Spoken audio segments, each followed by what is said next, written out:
નમસ્કાર વિદ્યાર્થી મિત્રો, એકમ અને માપન અને પ્રીવિયસ લેક્ચરમાં આપણે જોઈ ગયા હતા કે પરિમાણ શું હોય, બરાબર. પરિમાણ કોને કહેવાય અને પરિમાણ આપણે કેવી રીતના તારવી શકીએ. અલગ અલગ ભૌતિક રાશિના પરિમાણ આપણે કેવી રીતના તારવી શકતા હતા. પરંતુ અહીંયા આપણે ભણશું કે ચલ રાશિઓ કેટલા પ્રકારની હોય અને તે પરિમાણ રહિત પણ હોઈ શકે અને જેની પરિમાણ હોય તેવી ચલ રાશિઓ અને અચળાંકો જે અચળાંકનું પરિમાણ હોય અને પરિમાણ રહિત અચળાંકો. તો પહેલી વાત કરીએ તો પહેલી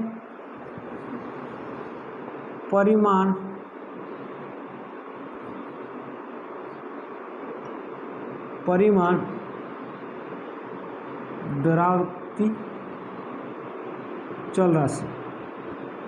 ચલ રાશિ એટલે કે વેરિયેબલ,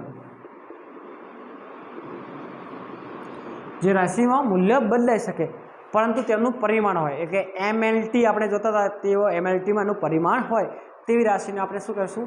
પરિમાણ ધરાવતી ચલ રાશિઓ. તેમાં કોણ કોણ હોઈ શકે? તો આપણે વેગ છે.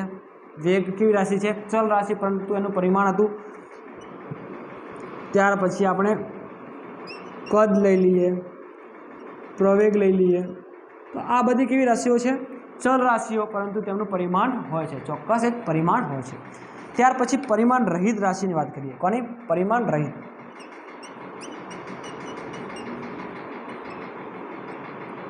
ચલ રાશિઓ.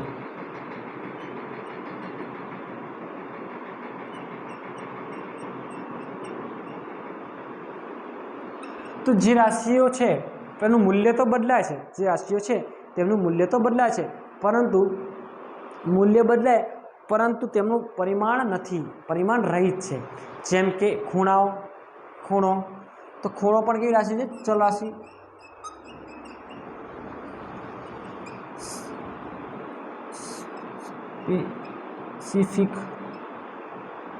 સ્પેસિફિક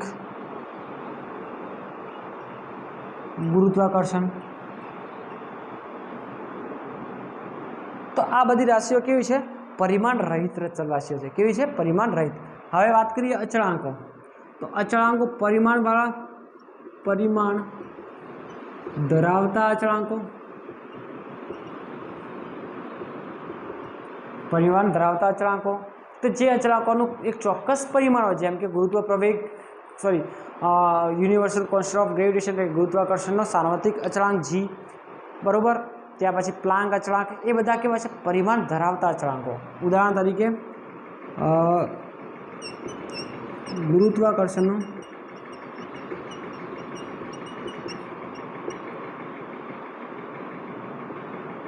અચળાંક G અને પ્લાન્ક અચળાંક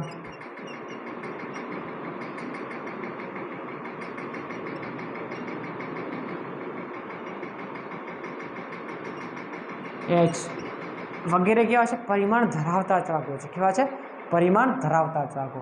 અને પરિમાણ રહિત અચળાંકો કોને કહી શકાય?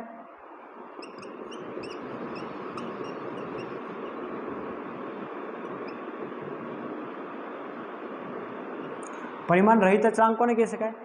તો તેના અચળાંકોના પરિમાણ ના હોય તેમને આપણે શું કહીએ? પરિમાણ રહિત. તો જેવા કે પાય છે, ઈ છે. તો પાયનું પરિમાણ ના હોય, એ સેન્ટીમીટરનું પણ કોઈ પરિમાણ ના હોય, તેવા અચળાંકોને આપણે શું કહીશું? પરિમાણ રહિત. હવે આપણે કહી શકીએ પરિમાણનો ઉપયોગ શું છે? પરિમાણનો ઉપયોગ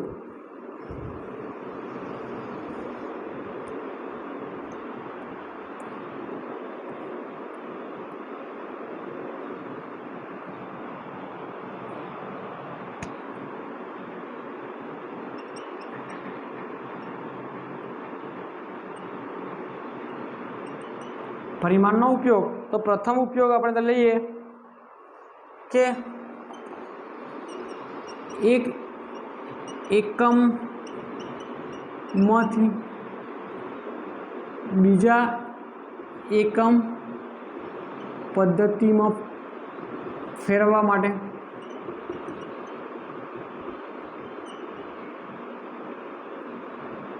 એક એકમ પદ્ધતિમાંથી બીજી એકમ પદ્ધતિમાં ફેરવવા માટે.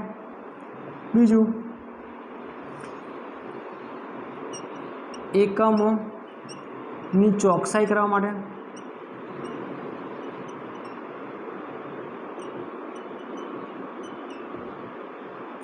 ત્રીજું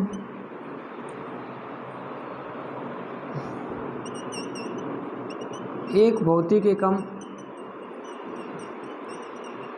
એકમની બીજા ભૌતિક એકમ સાથે સંબંધ તારવવા માટે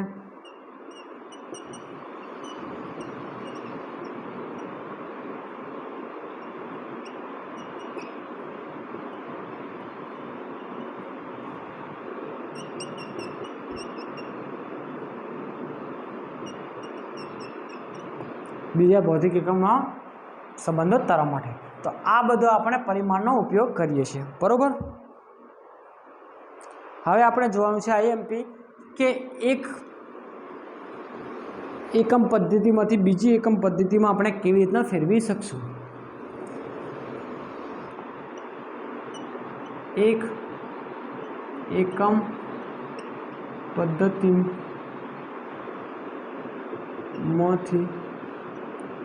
બીજી એકમ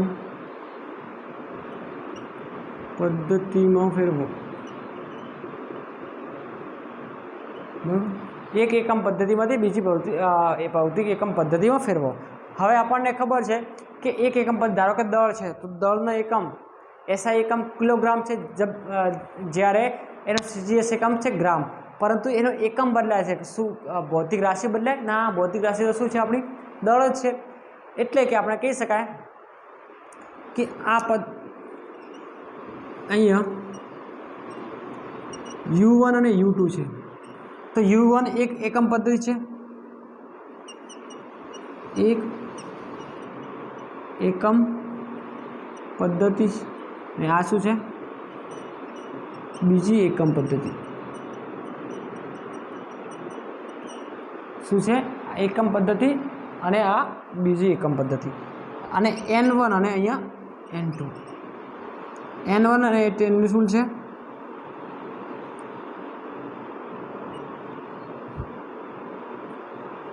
ન્યુમેરિકલ મૂલ્ય છે. શું છે? Numerical value.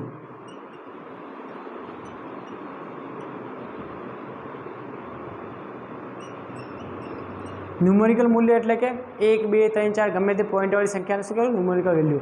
તો અહીંયા U1 એકમ પદ્ધતિ હતી અને આ શું છે? બીજી એકમ પદ્ધતિ. તો આ એકમ પદ્ધતિમાંથી બીજી એકમ પદ્ધતિમાં હોય કોઈ ભૌતિક રાશિને ફેરવવી હોય ત્યારે આપણે શાનો ઉપયોગ કરીશું? પરિમાણનો. શાનો ઉપયોગ કરીશું? પરિમાણનો. તો ધારો કે આપણા પાસે કોઈ એકમ પદ્ધતિ માટે કોઈ ભૌતિક રાશિ છે ક્યુ. જો લંબાઈનો એકમ મીટર પણ હોય, સેન્ટીમીટર પણ હોય, પરંતુ ભૌતિક રાશિ બંને માટે એક જ છે, લંબાઈ જ, બરાબર. તો આપણે ધારો કે Q બરાબર N1 U1 બરાબર N2 U2. તો N1 U2 ધારો કે આ એસઆઈ પદ્ધતિ છે અને આ શું છે? સીજીએસ પદ્ધતિ. આ શું છે? આપણી એસઆઈ પદ્ધતિ. આ શું છે? આપણી સીજીએસ પદ્ધતિ. તો એસઆઈમાંથી આપણે સીજીએસમાં ફેરવવું હોય તો આપણે એકમનો ઉપયોગ કરી શકાય છે. તો અહીંયા આપણે N2 ને કરતા બનાવીએ શું આવે? N1 U1 by U2. U1 by U2. હવે આપણે જોવાનું છે કે આપણે એકમ પદ્ધતિમાં U1 બરાબર હવે આપણે પરિમાણ કેવી રીતે લખતા હતા? આ શું છે? એકમ. તો એના પરિમાણ લખતા હતા. તો પરિમાણ કેવી રીતે લખતા હતા? દળ.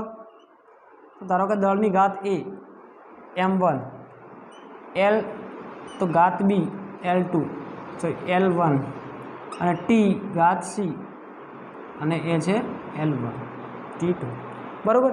આ ધારો કે U1 એકમ પદ્ધતિ છે તેનો પરિમાણ છે. અને આ શું છે? U2માં શું આવશે? A M2 L2 B અને T2 C, બરાબર. T2 C. તો અહીંયા આપણે N2 બરાબર N1 U બરાબર મૂકી દઈએ M1 upon M2 into A. પછી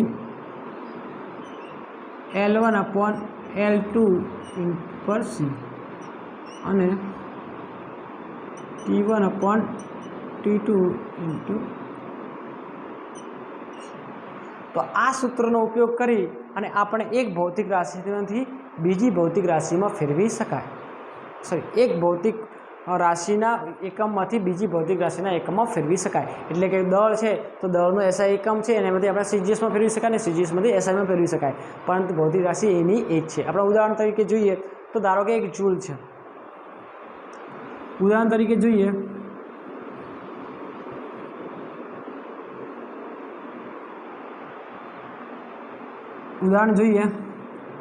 કે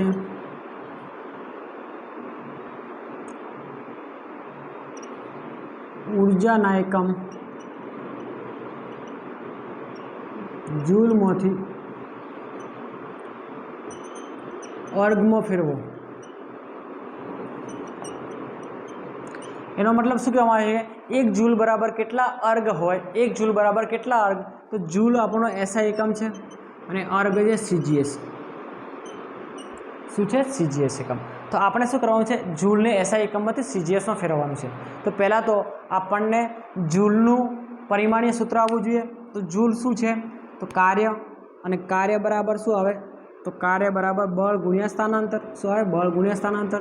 અને બળનું શું આવે?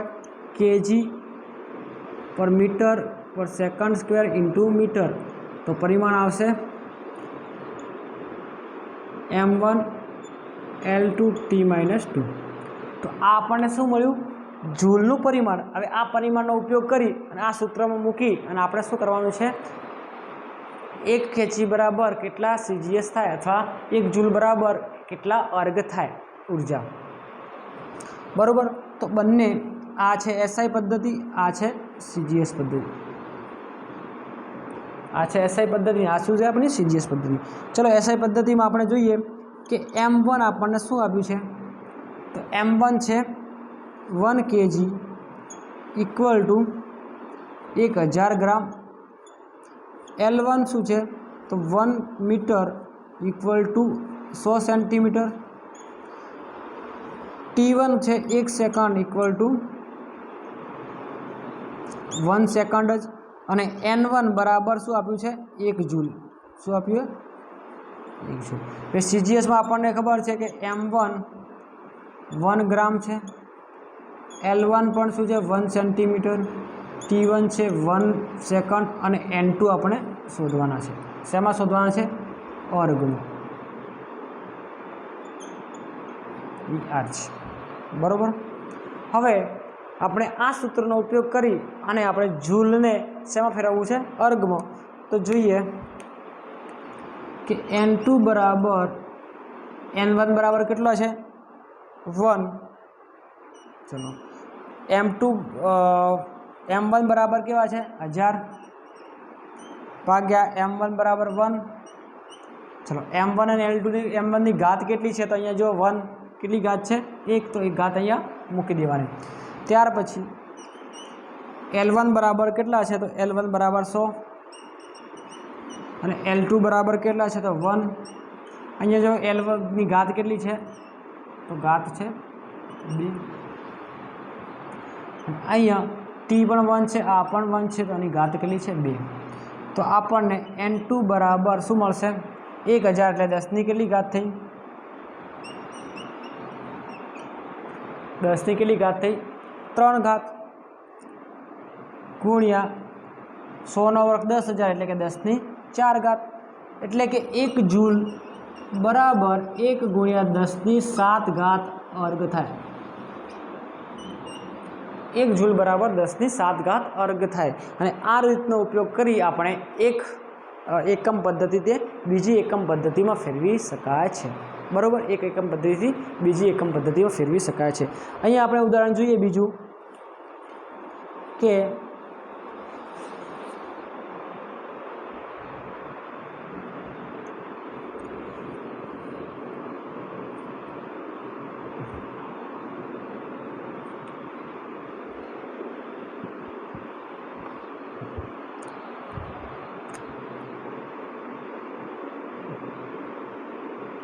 ગુરુત્વાકર્ષણ અચળાંક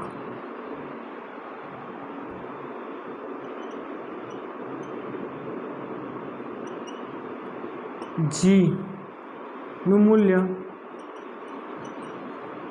સીજીએસ પદ્ધતિમાં સીજીએસ એકમ પદ્ધતિમાં 6.67 ગુણ્યા 10⁻8 ડાયન સેન્ટીમીટરનો વર્ગ અપોન ગ્રામનો વર્ગ છે, બરાબર। ડાયન શું છે? સીજીએસ એકમ ઓફ બળ, બળનો સીજીએસ એકમ છે, તો ડાયન સેન્ટીમીટર સ્ક્વેર અપોન ગ્રામ્સ પર વર્ગ છે, તેને એસઆઈ એકમમાં ફેરવો,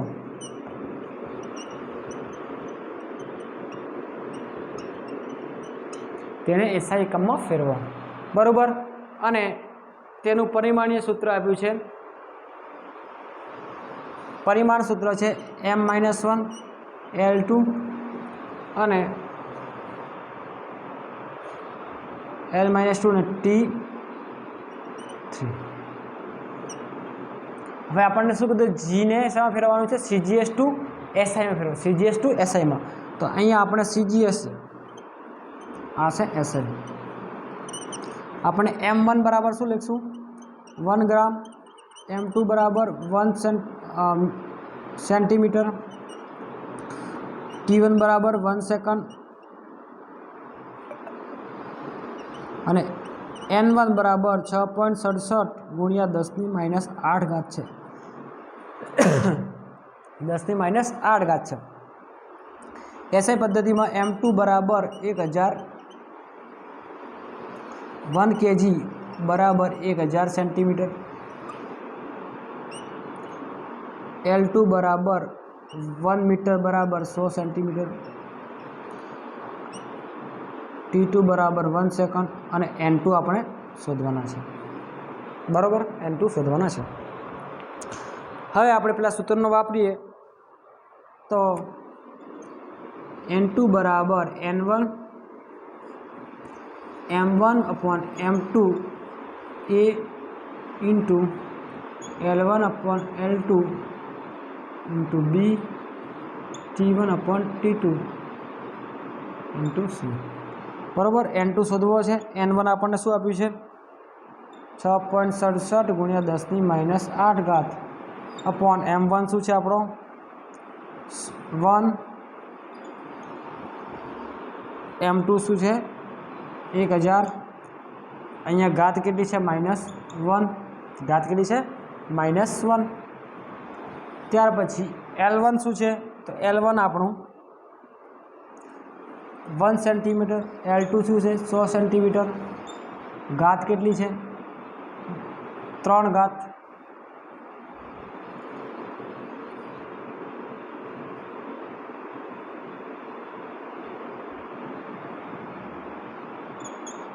અને 1/1 ઘાત કેટલી છે? -2, બરાબર। હવે આને સોલ્વ કરશું તો શું આવશે? N2 6.67 ગુણ્યા 10⁻1000 એટલે 3 અને 3 તો 10⁻11 ન્યૂટન મીટર સ્ક્વેર અપોન કેજીનો સ્ક્વેર। તો આપણે અહીંયા શું કર્યું છે?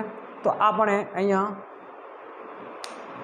સીજીએસથી શેમાં ફેરવ્યું? એસઆઈ એકમમાં ફેરવ્યું। આ ઘણા બધા ઉદાહરણો લઈને તમે જાતે કરી શકો છો, બરાબર।